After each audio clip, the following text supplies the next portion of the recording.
competitions are development opportunities. They will help you improve your presentation skills. They will give you mentorship and exposure. We have seen that. And you will learn, hopefully, from the judges and other founders who you're surrounded by. It will force you to define some foundational elements of your business that you might not have defined. If education sales has you second guessing yourself, take a breath. This is a trust-first, relationship-driven market, and the old tactics, they don't translate. This show replaces guesswork with clarity and a customer acquisition system that builds a pipeline you can trust. I'm Josh Chernikoff, two-time education founder with 2 exits and a lead gen coach for companies in education. Through my EdSales elevation experience over the last 2 years, I've coached 210 companies to leads on repeat. In 2025 alone, I delivered over 2,600 hours of coaching to education companies. My co-host is John Gamba. He also has a successful exit, and now he's the Director of Innovative Programs and the Entrepreneur in Residence at Penn's Graduate School of Education. This is the only show dedicated to customer acquisition for education companies, so consistent listeners go from stalled deals to clarity, credibility, and a pipeline they can rely on. This is EdSales Edge, where education company founders earn their edge.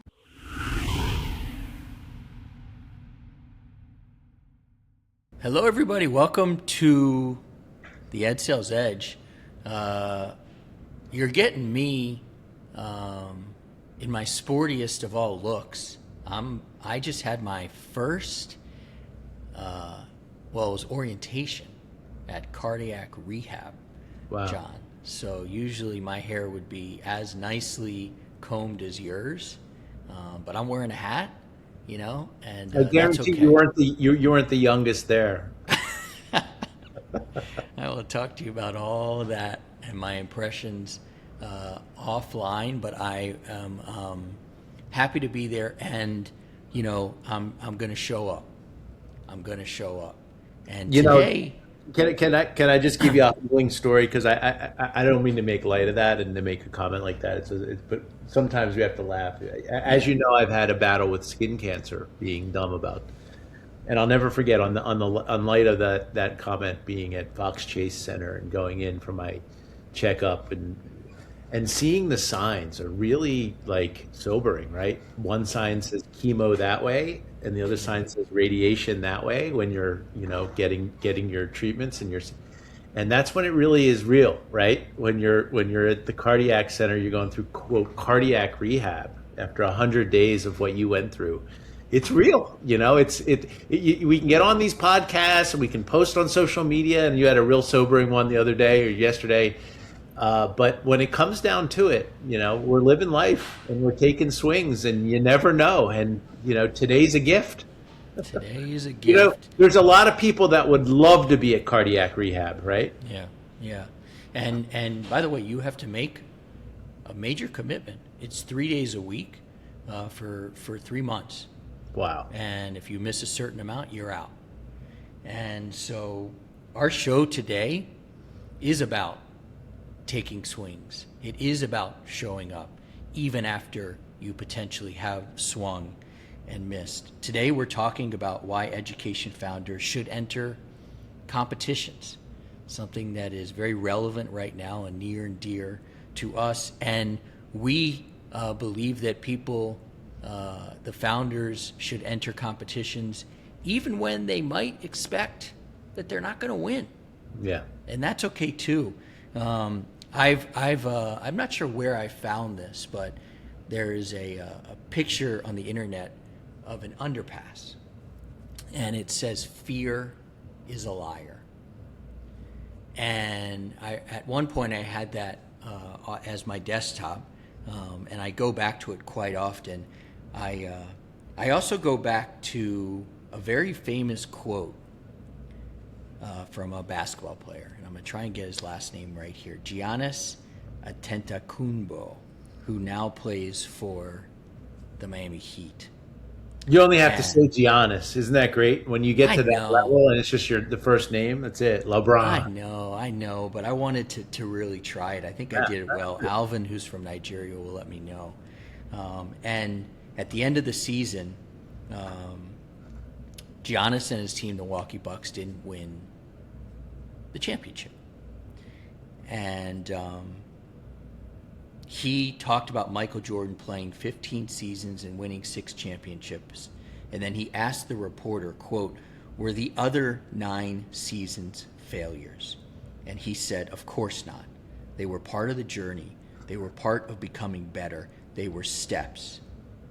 And I think education founders need to hear that, and that idea of what Giannis said and how to frame not winning the championship that particular year will help you to enter more competitions. So let's start off that way, and then we're going to dig into specific competitions, and of course, Milken Penn GSE. Yeah, well, first of all, the other quote that I love, and I've used it on this show, is avoidance is fear's best friend, right? So what is it? Fear is a liar. Yeah. And avoidance is fear's best friend. And how many times have we had these conversations where you've had a client, you've had a mentee, you've had an advising relationship with somebody and came to me and said, well, they were committed and then they just decided not to enter the Milken.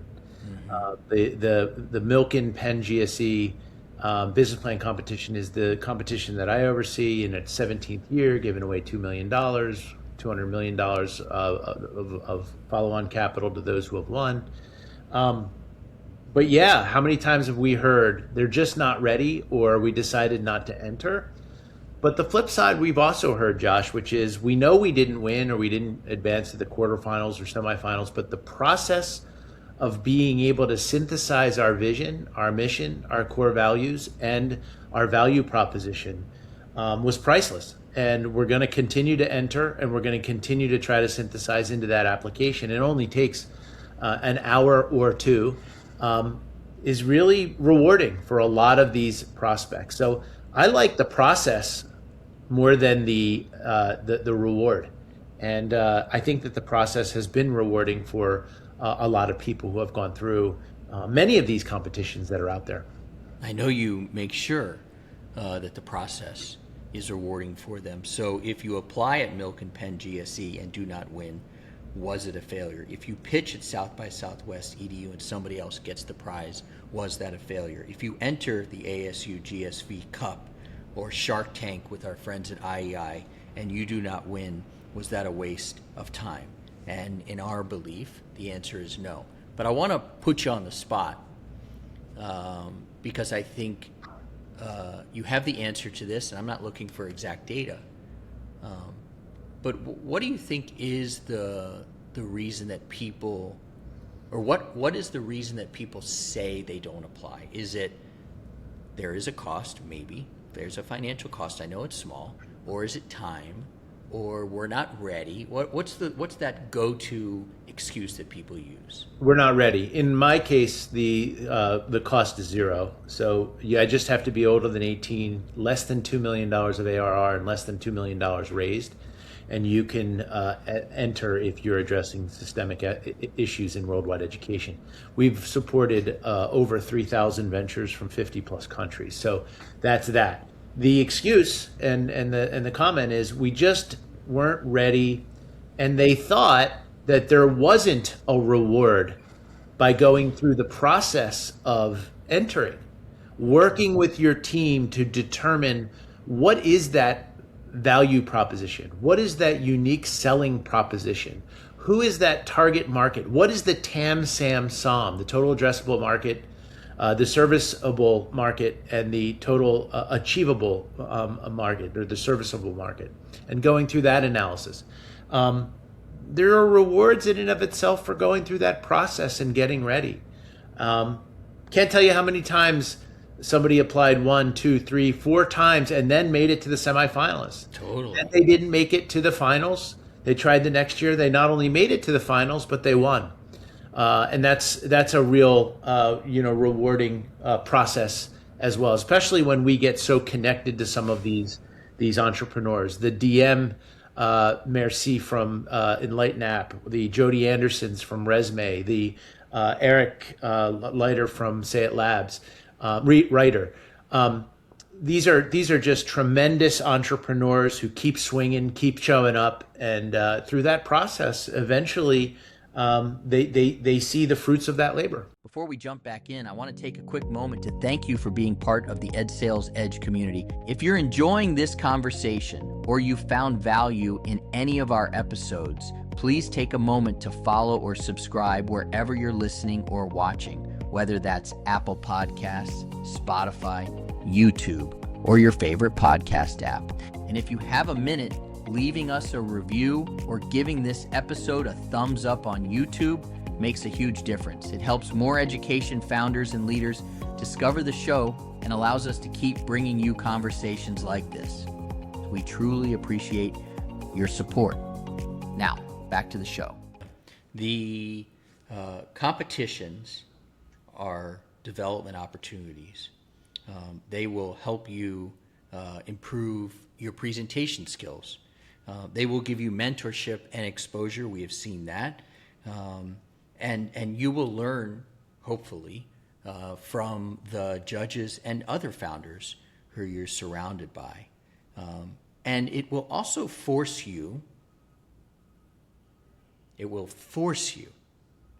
to define some foundational elements of your business that you might not have defined. That's potentially where I come in as the EdSales revenue machine. But if you have not defined the problem, the buyer, the solution, the market, the business model, the evidence, the competitive difference, the impact, and by the way, the path to scale, you are going to struggle before you hit submit. And that is a great thing. It is a great struggle is a great thing, right?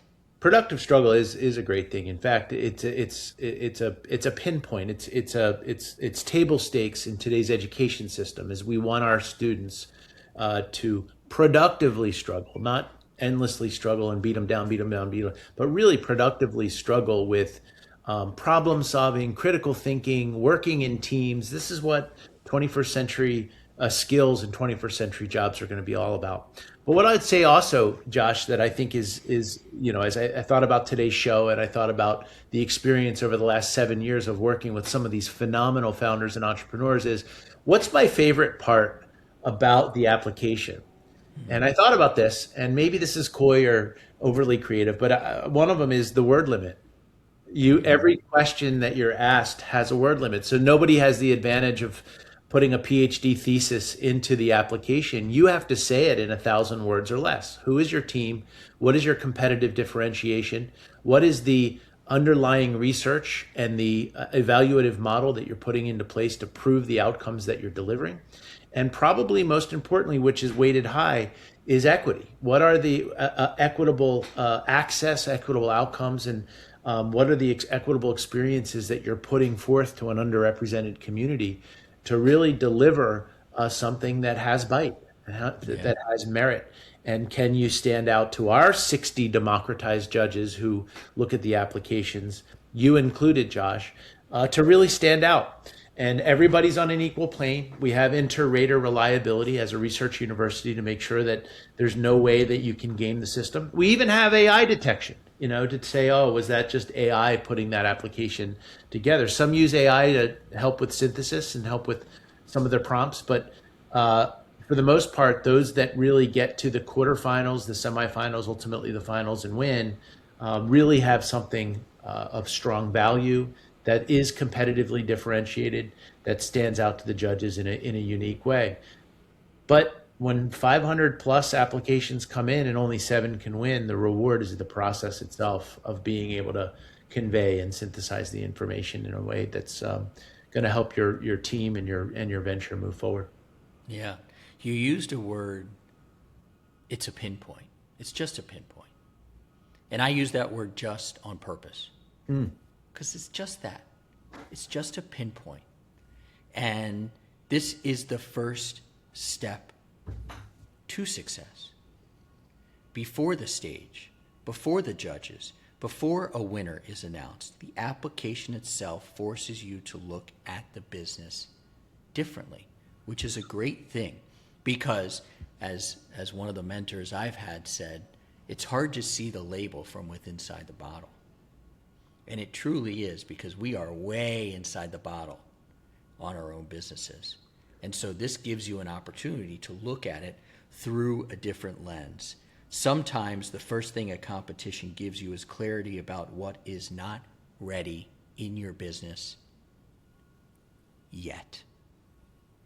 And that yet goes back to what you talked about the Jodys and the DMs and the other folks who have gone back to this competition like they do the others on multiple occasions, and they keep trying and they keep trying and they keep learning and they keep learning. So when you think about those people who keep trying and they keep coming back, what is it inside of Jody and DM? And I know you have a long list. David Dworkin, a member of the 3E community. Paul King, who keeps trying. What is it about those people that says, I'm going to keep at this? Yeah, David Dworkin, 2-time semifinalist. Love Higher Cause, love David, the entrepreneur, and love what he's doing. And the balance, family pressures and, new additions to his family. And, we had one of our semifinalists who came to one of our Ask Me Anythings and said, you've seen me from the chest up, but I've been pregnant this whole time and I had a baby. Wow. We get that all the time. The C word is what I think about, and that is connection. The Jodys, the Davids, I think the feedback that they provide that is when they get the most out of the connection and the collaboration with like-minded, purpose-driven founders, and the collaboration they get from mentors and advisors, you included, through this process. Anybody who doesn't make it to the quarterfinals or semifinals has an opportunity to join our virtual accelerator for less than $500. They can assess their business through our Catapult Advanced membership. They can connect with advisors on, hey, is my team composition appropriate? Am I applying AI in a responsible, ethical, secure way? Am I focused on lead generation and my signature solution in a way that would make Josh Chernikoff proud? Do I have an appropriate or a realistic approach to fundraising, or is it just a hockey stick? I'm going to be $1 billion company without applying the right assumptions. In all those cases, we don't leave you alone. You can come to our office hours. You can come have one-to-one mentoring. You can join our virtual accelerator, and eventually through that connection and that collaboration, we find that ventures and founders get better, and eventually they are able to advance. Building an education company can feel incredibly lonely. You are making decisions about your messaging, your offer, your outreach, and your pipeline, and most of the people around you do not really understand how selling into education works. That is why we built the Education Sales Entourage. It is a private community for education founders and operators who are building companies, selling into schools and institutions, and working through many of the same challenges you are. Inside the entourage, you are not sitting on the sidelines consuming more information. You are in the room. You can bring your message, bring your offer, bring the outreach that is not working, bring the deal that feels stuck, and pressure test it with people who understand the market and understand the work. Because the right community does more than make you feel supported. It helps you think more clearly, move more confidently, avoid mistakes, and build a stronger company without having to figure out every decision alone. Go to school.com/entourage and join us inside the Education Sales Entourage. Do not just join the community, get in the room. All right, back to the show. One of the things that Alvin and I talked about before we came on this show was Yes, mentors and judges can give you something. And that something is so different in many cases than a customer or an investor or even your own team.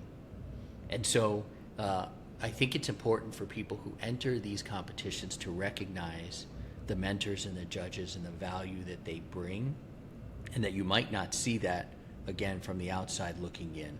A judge saying, I still do not know who pays for this.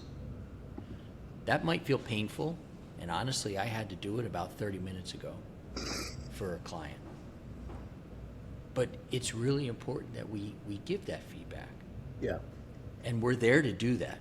So can you talk us through some of the other competitions, and in no particular order, the ASU GSVs, the South by Southwest, the IEI, the ERDI, whoever, let's just talk through not necessarily the good, the bad, and the ugly of them, but why you should enter a competition and some of the highlights of those folks.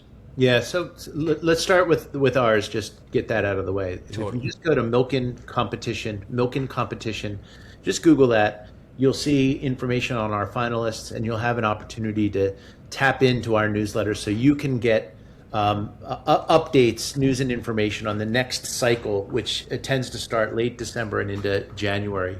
Then we have our application period, and then we have our announcement of our semifinalists. And the finalists, which tends to be in that September-October timeframe. It's a great competition. It's not just an apply and then pitch. Your semifinalists go through our 4-month virtual accelerator and get amazing advisory support from people like you, Josh. So that's the first. I'm a big fan of the launch on Kayla Myers at the launch at South by Southwest EDU, having a meeting with her about her plans moving forward. We get a lot of the same applicants, and in some cases the same winners. Jody's been a winner, and Anderson from Resume of both. College Contact was a winner of both. I was a judge at South by Southwest EDU launch, and I think it's an incredible program in terms of how they have connections and collaborations around the event. And then who doesn't want to be in Austin in March, presenting on the big stage around thought leaders in education. So I just love it. I also love how it's the week before the other South by Southwest. So you're going to have festivals and music and you're really an uplifting experience around media and the arts. Love It's my it. favorite. It's honestly my favorite conference. Yeah, we have a really good time breaking bread there and meeting with people there and doing what we do. Totally. I also am a big fan of Start Ed and the Ed Tech Week and Ash K's Shark Tanks. I think that's a really great opportunity. He also provides free advice and free consulting to the Shark Tank presenters who actually make it through and present in October at the Ed Tech Week in New York City. Big fan there. Yeah, that's let me interject there. That one, by the way, I love Ash and I love the program as well. Kind of has not been on my radar because for the last 4 years we've been in Mexico, Right. and it always seems to fall around the time of DC Startup Week, where I speak. Yeah. And so I wasn't able to choose both. So that one doesn't necessarily kind of come top of mind for me, but I know it's a phenomenal experience. I'm on the host committee with Ash and Yeah. the group and just love the programming there, and also love what happens in the halls and outside of the rooms. Big fan of EdTech Week, and a lot of the Shark Tank winners, a lot of the Shark Tank presenters are also applicants to the Milken. So there's a lot of sisterhood, brotherhood happening there. I also know that you make it to the ASU GSV Cup, you're doing something right. They Deborah and the group at ASU GSV have a remarkable judging system and really have a way with determining the best of the best startups that are coming through and make it to the top at ASU GSV. And whenever we see an application and we see that they were a semifinalist or a finalist at the launch at South by Southwest or at the Shark Tank or at Tech Week or in the GSV Cup, that means a lot to us. It means that they've been vetted beyond our 60 democratized judges, and they're seeing the same kinds of things that we're seeing. So there you have it. Quick pause before we wrap. This is the work we help founders do inside the EdSales revenue machine and the education sales entourage. Get clear on your perfect client.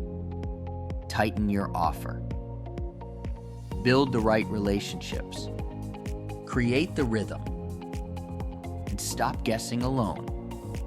If you want the simple planning tool from today's conversation, text 90 days to 7713334-233. We'll send you the 90-day Founder Challenge. And if you want the room where founders are doing this work together, go to school.com/entourage. All right, let's close this out. Cool. Let me ask you one last question, then we're going to wrap. Is there a right or wrong competition for a founder to enter, or would you say just swing away? I think that you should do your research, and I'll close with this too. I know we're going to wrap, but is a grant application a competition? I think it is. So the SBIRs, IES, and our good friend Ed Metz, who moved on from the IES and the SBIR program, will tell you it's just as powerful to get an SBIR grant. $250,000 for a phase 1 award, and you can do it NSF, Department of Education, in some cases the NIH. Those are great competitions in and of itself. You may not get on stage, but you're going to be judged by authorities, and if you make it through and you get non-dilutive funding, what's better than that? So I think you got to do your research. We're really careful, although I get criticized sometimes when I say it should only take you an hour or two, and people are like, geez, man, it took me 5-6 hours. So I apologize for that, but I really think that it should not take you away from your day-to-day activity as a founder and an entrepreneur. But I do think that it's important that you can figure out how to summarize your value proposition, highlight your team in 1,000 words or less. And if you can get that there, I think you're going to be able to use the information that you put in an application for other things. Could be a grant application, could be an award and not just a competition. So I think it requires some discipline, but I think it's well worth the time and rewarding in itself. Then when you make it through and you're able to collaborate and connect with like-minded, purpose-driven founders and entrepreneurs, makes a big difference on your entrepreneurial journey, which, as you know, can feel very lonely. And painful at times. Painful. Giannis had it right. John Gamba had it right. It's not failure. It's steps to success. So enter the competition. Prepare like you plan to win. Pitch like you plan to win. Follow up like you plan to win. And engage, Josh. And engage. For those that are in the Philly area on September 14th, come to the Milken competition here at Penn GSE on campus at Penn, and lean in and watch and experience the magic.